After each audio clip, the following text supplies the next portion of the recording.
Leyendas amazónicas de los hombres pájaro, habitantes de la selva. En medio de las sombras de una noche, apenas alumbrada por la luna, se desplazaba en silencio un hombre de apariencia fantasmal. Era un guerrero malherido que avanzaba con dificultad entre los arbustos y los troncos del camino.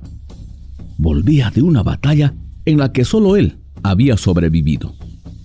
Apoyándose en su lanza rota, el hombre anduvo durante toda la noche y recién, al llegar la mañana, encontró las primeras casas de su aldea. Las mujeres salían para la chacra, con el machete en la mano, y con mucha dificultad pudieron reconocerlo. Pero las primeras en hacerlo corrieron hasta él pidiéndole noticias de la guerra. El Uncajo ha acabado con todos. Fue todo lo que el hombre alcanzó a decir antes de perder el conocimiento. Las mujeres levantaron al guerrero, lo llevaron hasta la casa más cercana y curaron sus heridas con hierbas medicinales.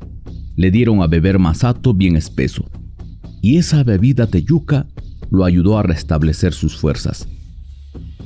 Cuando por fin estuvo curado, se presentó ante los ancianos para contar cómo había sido la más reciente de las batallas contra el monstruo de las aguas.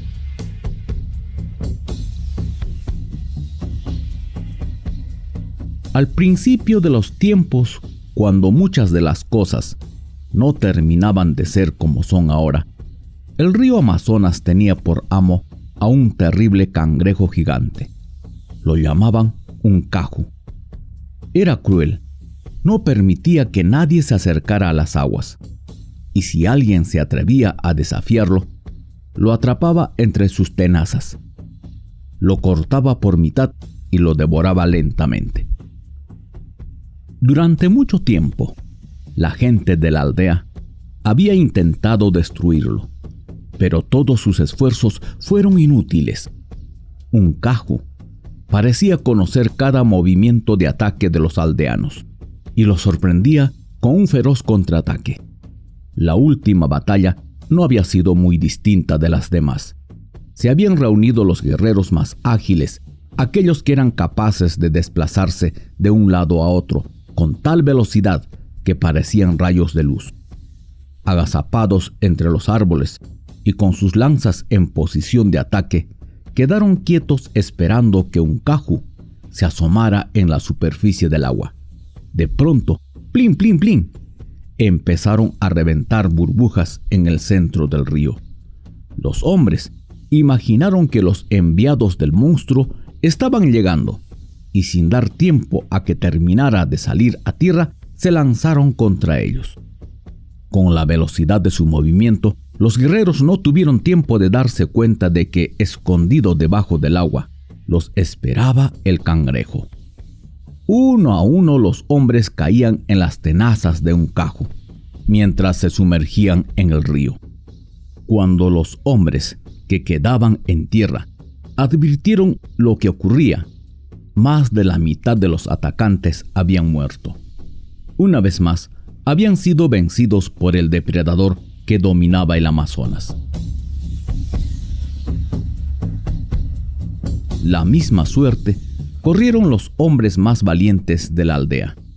Ellos, en realidad, habían sido los primeros en decidirse a terminar con el terror que imponía el monstruo de las aguas entre la gente de los alrededores. Como nada los atemorizaba, se habían marchado al río llevando cada uno su lanza y su cuchillo. Pero no solo eran muy valientes, sino también muy necios, y convencidos de que no necesitaban de nadie más. Se lanzaban al ataque sin esperar a sus compañeros. Casi todos fueron devorados por el monstruo. Unos cuantos quizá, los más sensatos, decidieron reunirse e intentar dar pelea juntos, pero ya era muy tarde. Habían quedado muy pocos hombres, y pese a lo mucho que se esforzaron, no pudieron imponerse al enorme crustáceo y sus gigantes tenazas. Cuando el puñado de maltrechos valientes que habían logrado sobrevivir estuvo de regreso en la aldea, se encontró con que los cazadores volvían del monte. Eran los hombres más fuertes de todos los que habían vivido en esas zonas. Solo ellos eran capaces de enfrentarse y vencer a osos y jaguares empleando tan solo sus manos. Los derrotados tuvieron que admitir ante sus vecinos que no habían podido vencer al monstruo. «Nosotros acabaremos con él», dijo uno de los cazadores. «Sí, ningún cangrejo será jamás un rival para nosotros», dijo otro, mientras pintaba su cuerpo y su rostro para camuflarlo con los colores del río. «Tengan cuidado de no meterse en el agua», advirtió uno de los sobrevivientes. «Él estará esperándolos allí y no podrán vencerlo».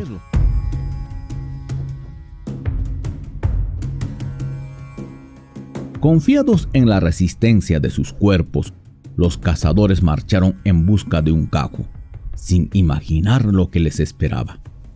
Llegaron a las orillas del río cuando el sol se ocultaba entre las montañas y decidieron atacar durante la noche. Como buenos cazadores estaban acostumbrados a percibir cualquier movimiento en la oscuridad, pero allí todo parecía en calma. Solo los grillos cantaban entonados al compás del viento. Seguros de tener la ventaja de un ataque sorpresa, avanzaron silenciosos. Sin embargo, repentinamente, el ataque de cientos de minúsculos pinchazos los dejó indefensos. Las hormigas gigantes feroces aliadas del cangrejo habían subido por sus cuerpos, cubriéndolos de pies a cabeza, y entre todas marcaban los fuertes músculos de los guerreros con sus aguijones. Desorientados y dando alaridos, los cazadores corrieron hacia el río tratando de liberarse de las hormigas. Pero allí los aguardaba el monstruo, oculto entre las aguas. Muy pocos lograron sobrevivir. El último grupo de luchadores había sido aquel en el que estuvo el guerrero que ahora regresaba a la aldea vencido. Con la derrota del grupo de los más ágiles, ya no quedaban soldados en la aldea. Los hombres que aún permanecían allí habían sido considerados cobardes, enfermizos e inútiles, porque no sabían luchar. Nadie los había convocado antes, pero ya no quedaban más guerreros, y era tiempo de acudir a ellos. Cuando llegó el momento de partir hacia el río, aquellos que parecían perezosos y algo inútiles se presentaron con estacas afiladas en lugar de lanzas y pequeños trozos de madera afilada en lugar de cuchillos. Los guerreros, al verlos llegar, se miraron entre sí. «Van a una muerte segura», lamentó uno de ellos. Sin embargo, cuando llegaron cerca de donde estaba un caju, los hombres que habían llegado con sus armas de madera las usaron para cavar túneles en varias direcciones. Y cuando todas las galerías estuvieron listas, los hombres estuvieron listos para atacar. Esta vez, aunque el monstruo envió a sus aliadas las hormigas, los hombres estaban preparados. Habían encebado un palo con el sudor y el olor de los guerreros. Lo apoyaron en un árbol y las hormigas se fueron trepando por allí hasta perderse entre las ramas. Cuando el cangrejo quiso atacar, los hombres golpearon con los palos la tierra e hicieron agujeros que desviaron el agua hacia las galerías, dejando al uncaju en suelo seco, desde donde ya no le resultaba tan fácil atacar a los hombres. Cada vez que intentaba defenderse con sus tenazas, sus atacantes podían escapar con facilidad. Viendo que el monstruo ya no podía hacerles nada, los guerreros decidieron terminar con él. Levantaron sus lanzas y las estacas de madera y se lanzaron contra él, arponeándole todo el cuerpo. Uno de los hombres atravesó con su lanza a un caju y le quedó el caparazón a la altura del pecho. Por eso los cangrejos de hoy tienen la coraza con rajaduras y una punta de lanza que sobresale. Otro hombre intentó mutilarle las tenazas con un cuchillo y le hizo muchos cortes que con el tiempo se convirtieron en cicatrices que aún hoy siguen muy marcadas. Pero en esos hombres algo empezaba a cambiar. Con la muerte de Unkahu, se liberaron los poderes que los dioses habían entregado a la naturaleza para que convirtiera el mundo en un lugar colorido y lleno de hermosos sonidos. Los hombres que acababan de guerrear fueron alcanzados por ese poder transformador que se expandió sobre sus cabezas como una nube mágica, cambiándolo todo. Uno de los hombres que pasaba corriendo por donde yacía Unkahu se resbaló y clavó su lanza donde había mucho barro. Por intentar limpiarla, la sostuvo con la boca, y de inmediato se convirtió en su pico, y mientras se sacudía el cuerpo, se le llenó de plumas y quedó convertido en ave. Otro guerrero, que se había vestido con sus ropas nuevas para ir a luchar, corría de un lado a otro con el pantalón levantado hasta las rodillas, pues no quería ensuciar su traje. Por eso, cuando el hombre brincó sobre una poza de chanchos y la magia transformadora se liberó y lo alcanzó, él se convirtió en un pájaro trompetero y las plumas de sus patas solo se cubrieron hasta la mitad. Es por eso que hasta ahora esas aves tienen plumas solo en la parte alta de las patas. En medio del alboroto que había por todas las transformaciones, uno de los guerreros que no se quería convertir en ave buscaba alguna cosa que pudiera servirle como escudo contra la magia que se había liberado. Pero como él no era brujo, no sabía bien qué hacer y solo revolvía entre las cosas que encontraba en su camino. Agarró un poco de achiote, esa semillita colorada que mancha las manos en cuanto la tocas, pero como no le vio utilidad, la tiró al suelo y se limpió los dedos manchados en las piernas de su pantalón. En ese momento, la tinta en su ropa se convirtió en las primeras plumas coloradas que lo empezaron a cubrir. Poco a poco, todos los hombres que habían peleado contra Unkahu se transformaron en pájaros, y cada uno de ellos eligió el color de sus plumas o el sonido de su canto. Cuentan que tiempo atrás, el paujil tenía un canto armonioso, pero que el tono de su voz era muy suave, mientras que el pequeño pilco tenía una voz potente, capaz de cruzar los montes a pesar del tamaño pequeñito de su cuerpo. Cierto día, mientras paseaba por el monte, el paujil oyó una melodía que le llamó la atención, pero por mucho que buscó no pudo hallar a quien lo producía. ¿Quién canta con esa voz tan fuerte?, preguntó el viento.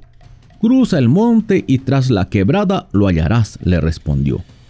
Así lo hizo, y al ver que se trataba de un pajarito tan pequeño, el paujil le rogó que cambiara de voces. El pilco, que estaba tan orgulloso de la intensidad de su canto, se negó, pero su vecino insistió. Yo tengo el cuerpo grande y con voz tan fina como la mía, siempre soy fácil de encontrar.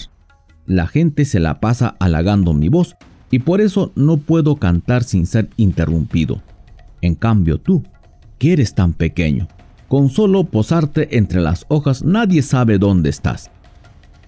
El pilco, que amaba su propia voz, terminó aceptando el cambio con la promesa de que cada vez que el paujil lo oyera cantar, le respondiera desde el otro lado de la montaña.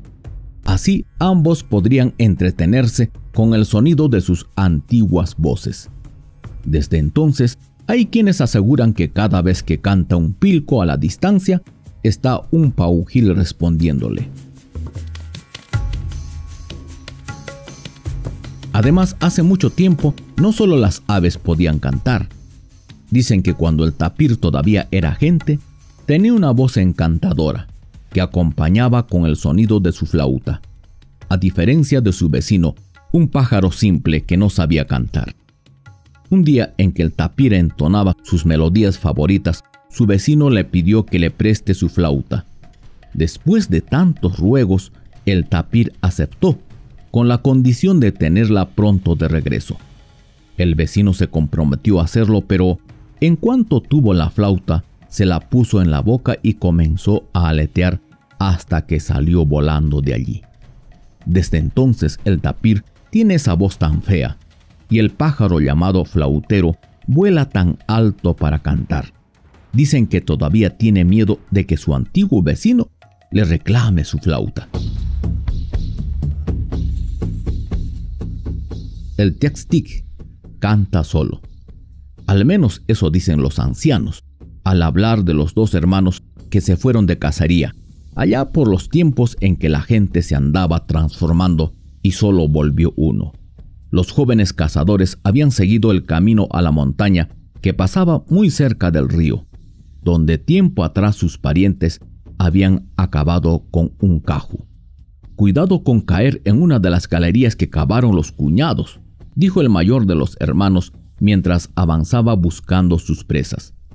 La faena no había sido muy buena, pues a pesar de caminar durante casi todo el día siguiendo el rastro de un jaguar, solo habían logrado cazar unos pequeños monos.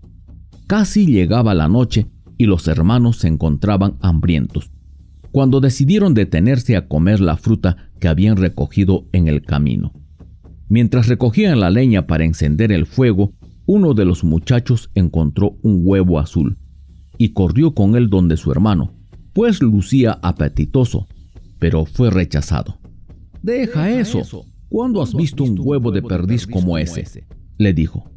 Entonces decidió guardarlo en su bolso para cuando estuviera solo.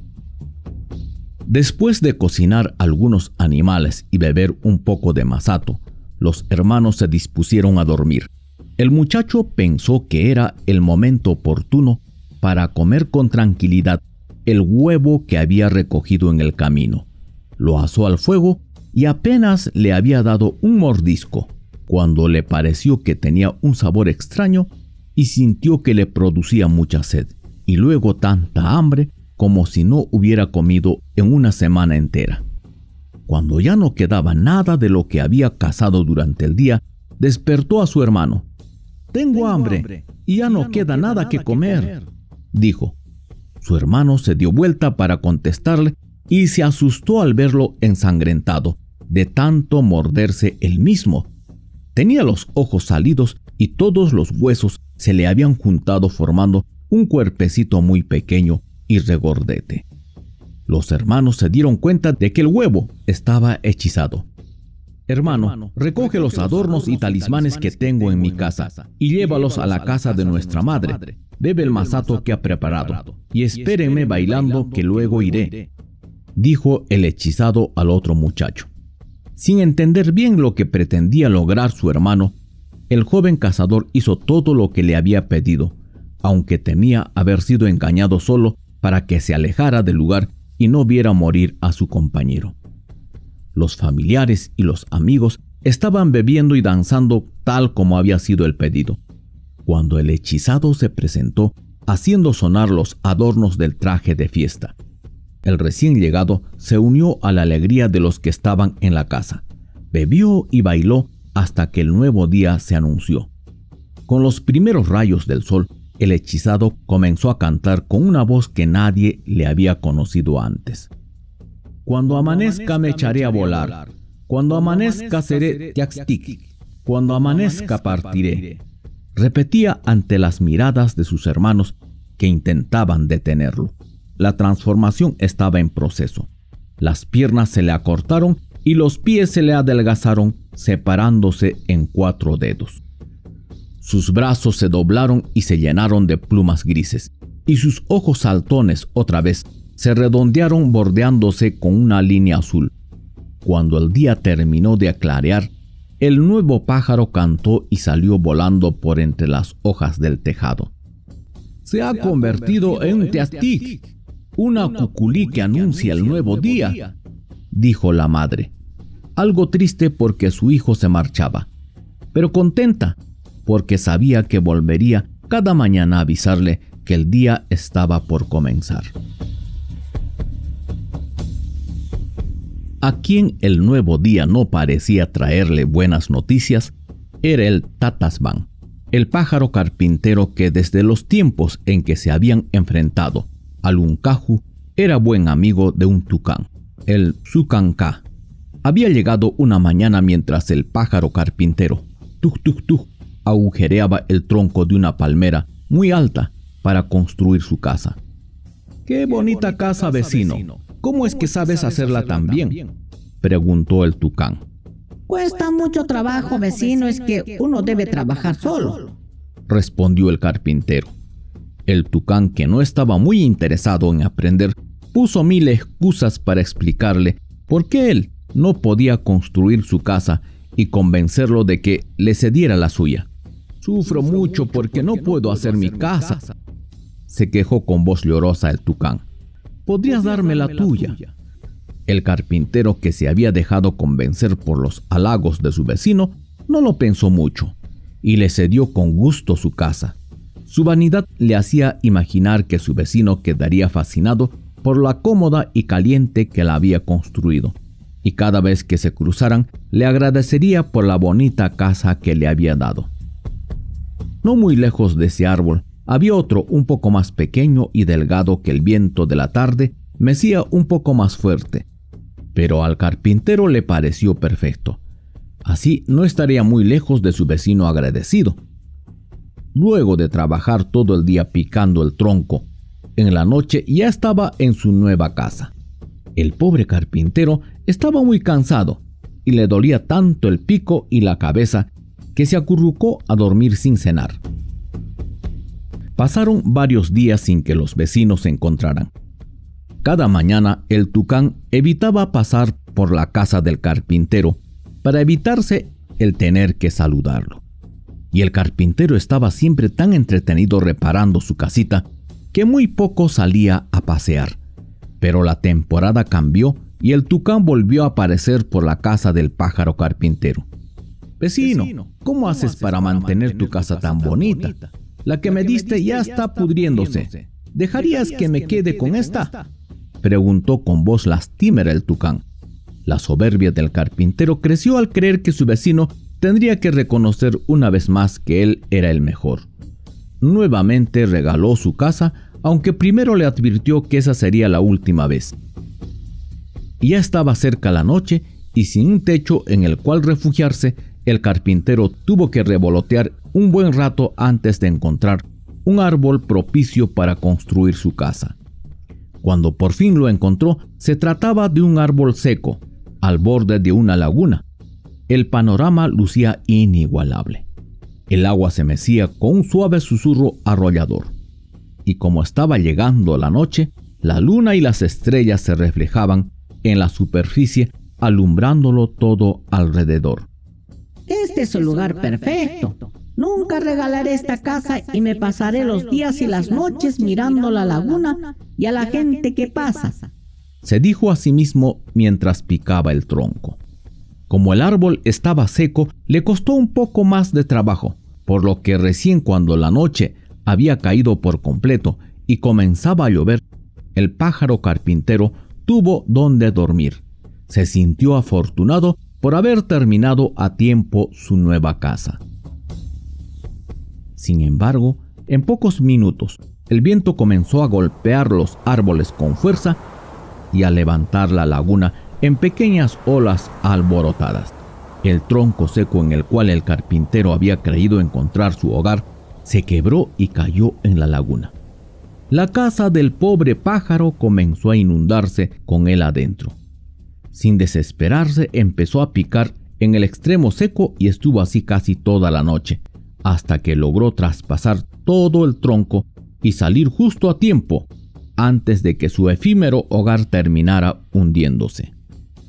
El carpintero aceptó que las apariencias engañan y nunca más viviría cerca de una laguna, por bonita que luciera, aunque de vez en cuando todavía cede ante los halagos del tucán y le regala su casa.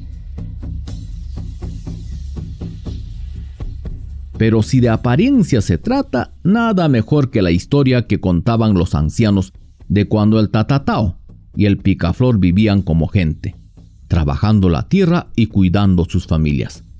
Dicen que cuando los dos amigos decidieron ir a vivir con sus esposas, que a la vez eran hermanas, el suegro les dio a cada uno un pedazo de tierra para que hicieran allí sus chacras.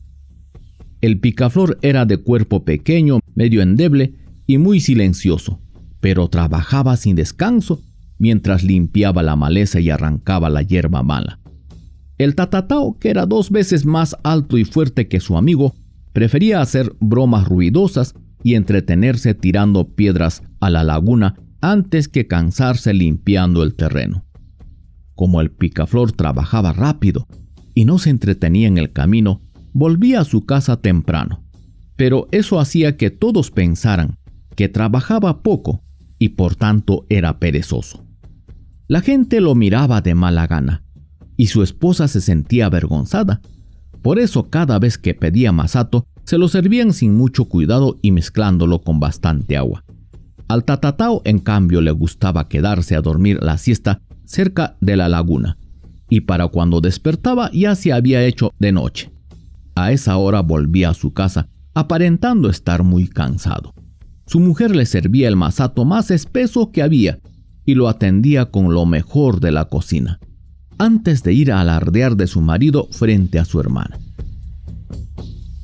Una mañana, la esposa del picaflor decidió ir al terreno a ayudar a su marido, pues temía que si no lo presionaba, nunca podrían sembrar nada. Al llegar al terreno, se dio con la sorpresa de que el campo estaba muy limpio y listo para sembrar. «Ya mañana podemos ir a la chacra a sembrar yuca», comentó con su madre. El padre, al oírla, como suponía que el otro yerno era el más trabajador, pensó que el tatatao debía tener preparado un gran terreno y ordenó a sus hijas que al día siguiente fueran primero a la chacra del tatatao y sembraran allí toda la yuca que alcanzara, y con las sobras fueran al terreno del picaflor, que suponía que era muy pequeño y mal preparado. Al día siguiente lo hicieron así. Al llegar cargadas de tallos hasta el terreno del tatatao, le encontraron recostado contra un árbol lanzando piedras a la laguna, y vieron que lo que había trabajado era un área muy pequeña y no estaba lista para sembrar. Sin decirle nada, las mujeres se alejaron del lugar. Caminaron en silencio arrastrando los tallos hasta el terreno donde el picaflor aún continuaba trabajando. Era de gran extensión. La tierra estaba suelta como se necesitaba. Ya se había hecho la quema de hierbas para proteger el cultivo y los surcos estaban listos para recibir la yuca. Todas las raíces que habían llevado fueron sembradas. Las 2 mujeres regresaron avergonzadas por haber juzgado tan mal al picaflor. Aquella noche, el picaflor recibió un masato muy espeso, pero no le gustó porque ya se había acostumbrado al que le daban aguado. Es por eso que hasta ahora prefiere el néctar de las flores, que es ligero y muy suave de sabor. Como el tatatao no había notado la presencia de las mujeres en su terreno, regresó a su casa tan tarde como siempre, y quejándose del largo y difícil día que había tenido. Encontró a su mujer un poco más callada que de costumbre, pero como él estaba acostumbrado a escucharse a sí mismo más que a los demás, no se percató que algo pasaba. Cuando le trajeron el masato espeso, como siempre se lo bebió de un solo trago, pero como la bebida había sido mezclada con abundante ají, pronto sintió que le picaba la garganta. El tatatao se rascó tanto que quedó con el cuello pelado, y como nadie le alcanzó un vaso de agua, de tanto toser se quedó ronco. Por eso hasta ahora el tatatao no puede cantar, aunque sigue siendo un poco flojo y come cualquier cosa que encuentra. Actualmente los hombres no lo cazan para comer, por temor a que les contagie un poco de su flojera. Pero tampoco hay que engañarse, porque para celebrar y vivir al aire libre no siempre es sinónimo de pereza, aunque sí puede causar muchos problemas. Cerca de un río de orillas calmadas, practicando complicados movimientos de baile sobre las rocas, mientras entonaba dulces canciones, vivía un gallito de copete y traje colorido. Su vecino más cercano era un páucar, que vivía con su mujer y sus hijos en una casa muy elaborada que le había tomado mucho tiempo construir. El Paucar se antojó de hacer una gran fiesta y preparó masato y mató un chancho grande para invitar a su amigo. En la fiesta comieron y bebieron hasta que todos estuvieron saciados. Luego bailaron al aire libre. Hubiesen continuado allí de no ser porque la lluvia les obligó a entrar en la casa para seguir con el festejo. Al día siguiente, cuando ya había pasado la lluvia, el gallito se marchó a su playa y siguió dando brincos y cantando muy entretenido. Al comenzar a caer el día, los colores del cielo reflejándose en el río y el viento tibio peinando su plumaje le recordaron por qué le gustaba tanto estar al aire libre. Pensó que sería buena idea corresponder a la fiesta de su amigo preparando una allí mismo a la orilla del río. Recogió mucha fruta y cazó algunos animalitos para estar seguro de que su amigo se sintiera bien atendido. Preparó las bebidas y fue a invitar a sus amigos. El día de la fiesta todo salió perfecto. El aroma del río alentaba el apetito de los invitados y la voz del gallito se elevaba en tonos festivos, alegre de atender a sus amigos. Luego de varias horas de fiesta en que los invitados habían comido hasta saciarse y seguían bebiendo al ritmo de las canciones del gallito, empezó a caer la lluvia. Aquella vez debió haber sido un anuncio del diluvio porque sonaban rayos, truenos y centellas en el cielo, y las aguas parecían desbordadas. Sin embargo, como el gallito no tenía una casa sino que se refugiaba entre las rocas y esperaba hasta que la lluvia pasara, esa noche todos sus invitados debieron darse un buen remojón. Cuando la lluvia al fin terminó, el Paucar, tan empapado que apenas podía moverse, esperó en silencio hasta recuperar la temperatura de su cuerpo. Dicen que fue entonces que se cubrió de gruesas plumas negras y cuando se sintió a salvo, otra vez reclamó a su amigo por el mal rato. «Tan perezoso eres que ni siquiera haces tu casa», le dijo molesto. «Nunca más me invites a una fiesta, pues hoy casi muero de frío. Tienes que aprender a hacer tu casa, a trabajar duro para hacerla bien». El gallito escuchaba en silencio, sin saber cómo decirle a su amigo que él no necesitaba una casa, que el río era lo que más disfrutaba. Y aunque en tiempo de lluvia tenía ciertos problemas, amaba danzar al aire libre. Aquella vez, los amigos se dieron cuenta de que nada tenían en común, que el modo de vivir de cada uno era muy distinto, y como ninguno quiso hacer el esfuerzo de ser tolerante con el otro y aceptar las diferencias, prefirieron alejarse. Desde entonces el Paucar y el gallito de las rocas no volvieron a hablarse jamás. Ni siquiera se les vio compartir el mismo espacio. Los que también se alejaron mucho fueron los humanos y todos sus vecinos que se transformaron en aves. En el tiempo en que la gente se encontraba preocupada pensando en cómo vencer al monstruo del Amazonas, el Uncaju, había en lo alto de la montaña una aldea de hombres que volaban. Dicen que los dioses les habían enseñado a hacerse alas trenzando sogas. Las amarraban fuerte a sus espaldas y luego las pegaban con la cera de las abejas. Eran alas tan grandes como las que ahora tienen las águilas. De ese modo la gente volaba hasta donde estaban sus enemigos y los mataban mientras dormían. Luego regresaban volando otra vez hasta sus casas. Cuando la gente de la parte baja de la montaña pidió ayuda a los hombres alados, parece que estos no quisieron brindarla. Con alguna excusa sobre la falta de cera en sus panales, se negaron a bajar de la montaña y por eso algunos de los hombres de las tierras bajas se arriesgaron a subir. El primero en llegar fue un armadillo pequeño, que insistió mucho para que le enseñaran a volar. «Ustedes son iguales que yo», reclamaba el armadillo. «¿Por qué ustedes sí pueden volar y yo no?». Tanto insistió que al final, un día nublado, le tejieron unas alas, se las amarraron y las pegaron con cera. Antes de dejarlo ir, el dueño de las alas le recordó que debía volar bajo y volver pronto para evitar que la cera se derritiera con el calor y las alas se perdieran. El armadillo prometió dar una pequeña vueltecita y regresar, pero una vez que se elevó y vio que podía volar, se olvidó de su promesa. Surcó los aires remontando árboles y acercándose a las quebradas. Los hombres lo llamaban desde abajo para que regresara, mientras que el cóndor, el águila y el gallinazo, que querían robarle las alas, lo alentaban a seguir volando y elevarse más. Tan alto llegó que el sol calentó fuerte y derritió la cera. Las alas se soltaron y el armadillo comenzó a caer. Abajo una mujer había dejado a un lado los rollos de arcilla con los que estaba haciendo una tinaja, y el armadillo, que entonces no tenía el caparazón duro que tiene ahora, cayó directamente sobre la arcilla, que se le pegó en todo el cuerpo.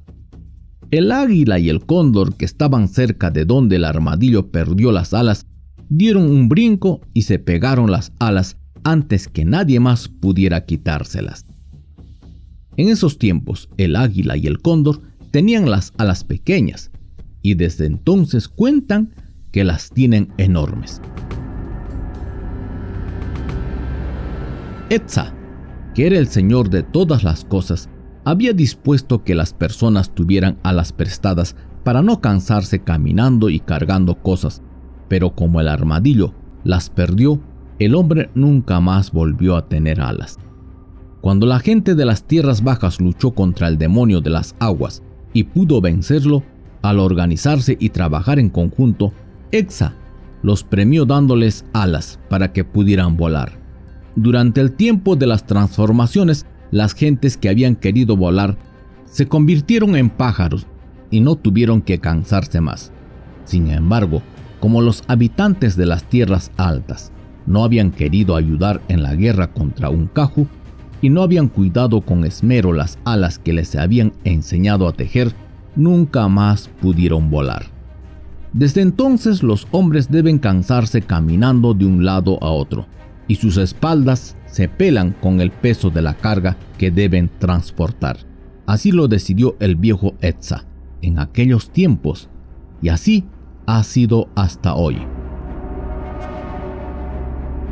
Y queridos amigos, espero que esta historia os haya gustado mucho. No olviden de suscribirse y activar la campanita. Échenos el pulgar hacia arriba y compartan con los amigos. Les mando un abrazo de oso a la distancia a todos los amigos que siempre nos dejan unos motivadores comentarios. Gracias por estar ahí. Y esa es la energía que nos empuja a seguir contándoles más historias. Dios me los bendiga a todos. Hasta la próxima. Chao, cuídense mucho.